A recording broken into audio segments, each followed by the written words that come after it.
Welcome, everyone. I'm Kimberly Boschman, and this is the Intentionally Intuitive podcast. Thank you all so much for being here. So today we're going to take a look at the new moon that's occurring on July 5th or 6th, depending on where you live in the world. We're going to take a look at each life path number and what this new moon could hold in store. Before we get into the forecast, this is a general reading. If you would like a personalized reading or forecast for your own personal numerology, please go to my website and book some time with me. I would love to work with you and take a closer look.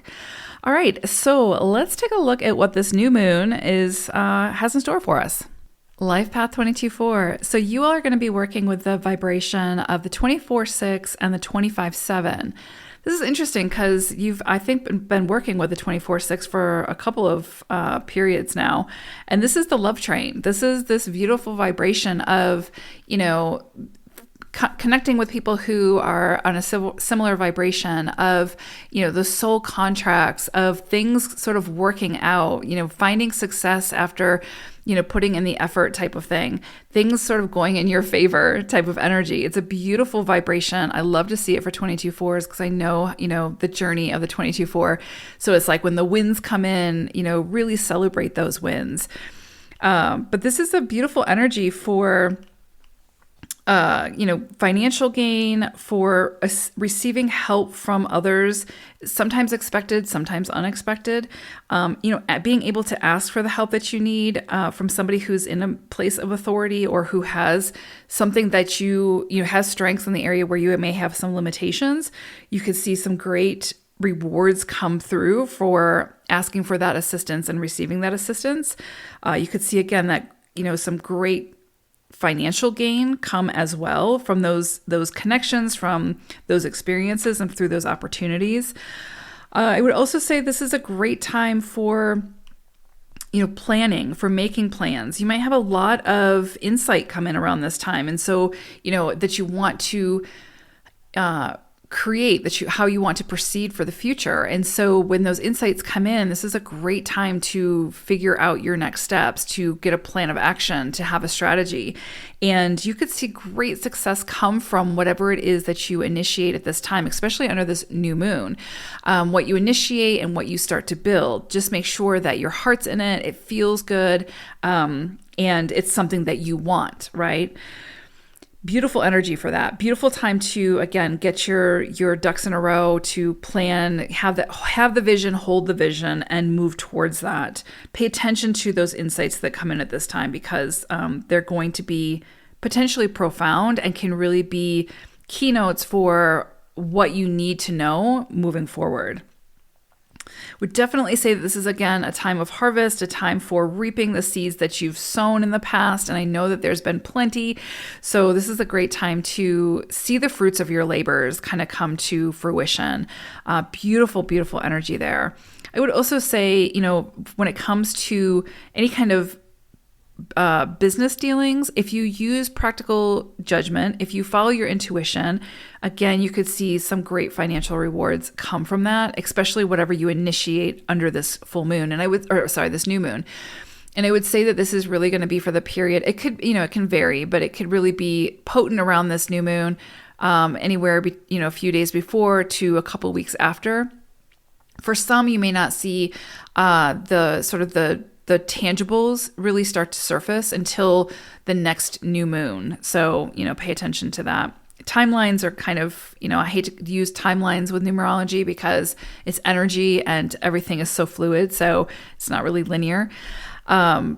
But I do think that there could be some great, profound insights coming around this new moon. So definitely pay attention to those and then take those insights and formulate your plan and then commit to it and get started. This is a great time for initiating whatever it is that you have that greater vision for, that you want to initiate.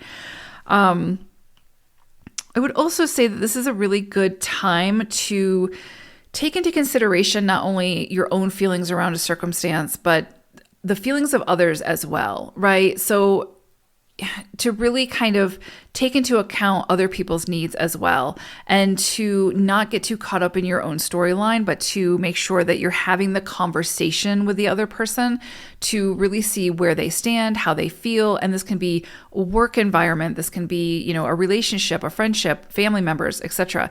But this is going to be a time where collaboration and coming together and communication and really trying to understand the other person, as well as communicating your own needs, is going to really be highlighted at this time.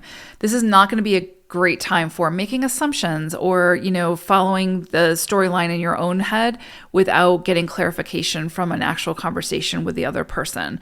So this is going to be a great time to kind of really sit down and open those lines of communication, to be really honest with yourself, honest with the other person about how you feel, what you need, etc., and to be very open to the needs of the other person as well. And I think you'll see great rewards come from that. And then, because this is coupled with the 25/7, it's interesting because the 25/7 can, when it comes in as a temporary vibration, can sometimes bring abrupt change. It can bring, because you have that energy of the 5 there, right? So it can bring change of residence, change of circumstances. You might go from being single to partnered. You might be going from married to divorced. You might be could be some kind of change in status, right?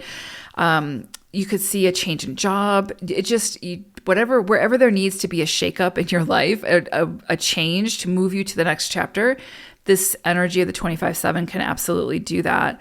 It can bring in some trials and some tribulations that you'll have to, of course, sort of draw from your energy reserves and move through without getting too flustered or derailed. Make sure that you keep your head about you. See the situation for what it is. See the difficulty or the challenge for what it is. What is it trying to show you? What is it that you can sort of extract from that experience and use to help build something that you want to build that's productive and contributes towards your movement forward. I would say don't get too emotionally distraught over the challenges, right? Instead of seeing them as like, oh gosh, here's another one, right? As a 22/4, it's like you're used to them, right? So, but try not to get too used or too derailed by it, too emotionally sort of flustered. Keep your head about you, see this challenge for what it is and what it's trying to show you, because there is wisdom there. And if you can do that, then you'll be able to handle whatever is sort of thrown at you, and you will sort of come out the other side of it better for it, and be able to really garner some kind of success from that experience. And those challenges might also be brought on by self, right? They might be self-imposed. So be really mindful about what is actually a challenge and what is a self-imposed challenge, and where is it that you need to find a way to sort of break free from that self-imposed prison that you might be putting yourself in. The other thing I would say about the 25/7 is pay attention to your thoughts at this time. It can be easy to kind of get derailed by our thoughts sometimes. And I would say just pay attention to that mental energy. Try to keep it as positive as possible, not, bypassing or anything like that, or toxic positivity.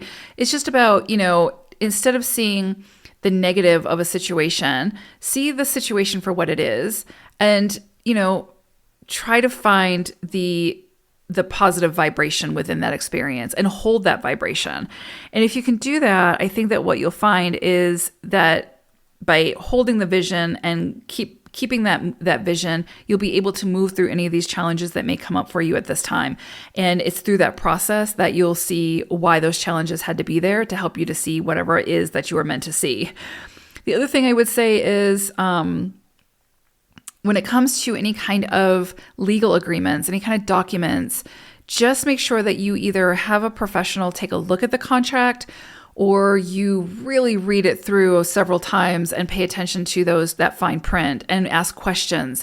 If the person who has drawn up the contract and is asking you to sign the contract isn't open to being, transparent and having full disclosure about what it is that you're signing your name to, that's a red flag, right? So there should be that dialogue. And I would say just be really mindful about, or really careful, I don't want to say careful, but just do due diligence, do your own due diligence, and just make sure that you're being represented in a way that feels good for you and that you're not being taken advantage of, whether it's intentional or unintentional.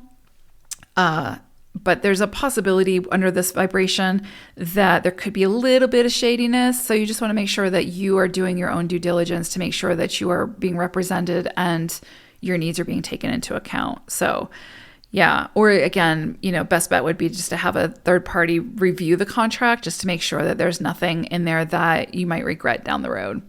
So beautiful energy here, really. But really, my key word here or my key sort of messaging would be don't be easily derailed by the challenges that might surface around this time. They're definitely there to help you to pause, to evaluate something, to see something more clearly that if you were rushing through it, you might miss.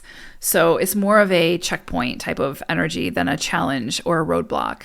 It's not trying to deter you. It's just trying to get your attention. So beautiful energy at 22/4s. I hope it's a great one. Take care. Bye for now.